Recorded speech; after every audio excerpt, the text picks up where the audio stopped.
Joining me now is Republican Senator Rob Portman of Ohio, who sits on the Foreign Relations Committee and was one of the senators who grilled Secretary of State Mike Pompeo this week on the Trump-Putin relationship. Senator Portman, welcome back to Meet the Press, sir.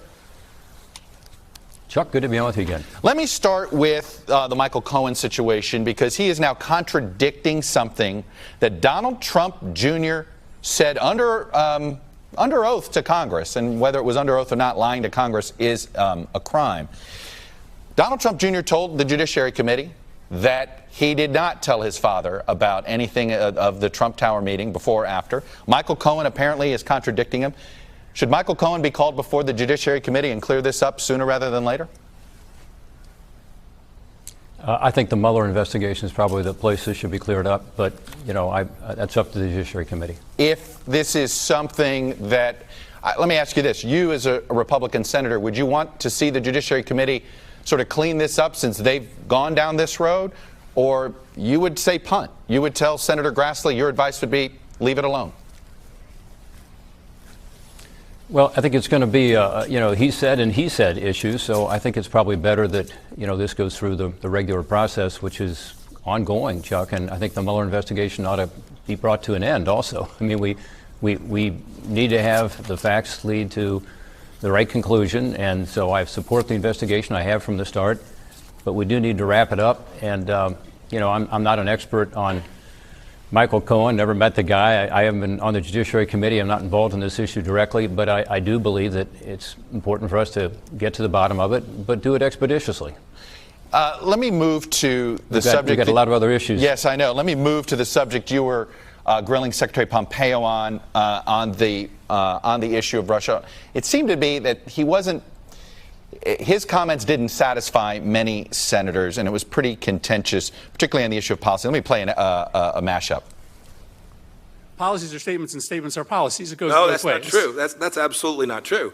People I make lots of statements. They're not U.S. policy. I want you to think about the suggestion that what the president says is not the policy of the United States. I misspoke. It is the case. Right. The president calls the ball. His statements are, in fact, policy. Are you as confused now as you were before the hearing about who's in charge of policy with Russia?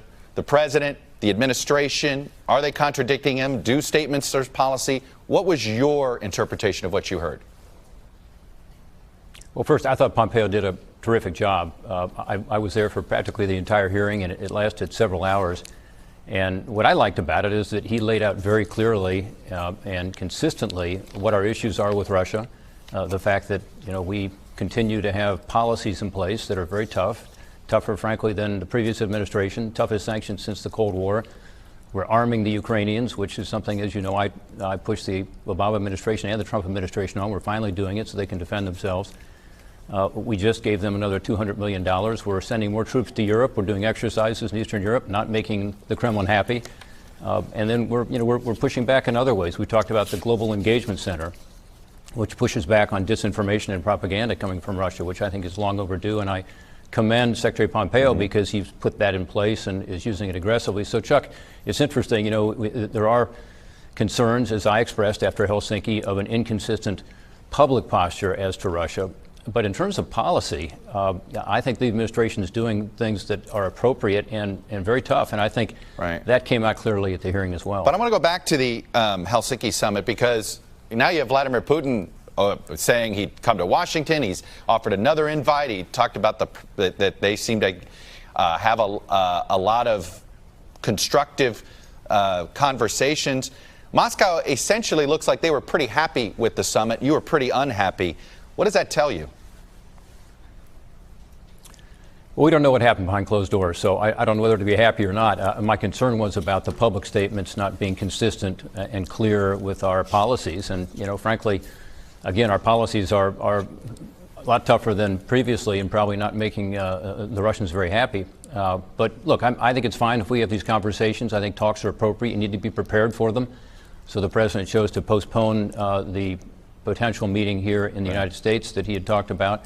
That's appropriate, because I assume that we were not going to be prepared to have those discussions. So let's be prepared. Look, I supported talking to North Korea as long as we were prepared. So of course we should talk to them. We are two major superpowers. They've got a lot of nuclear weapons aimed at us. We need to talk.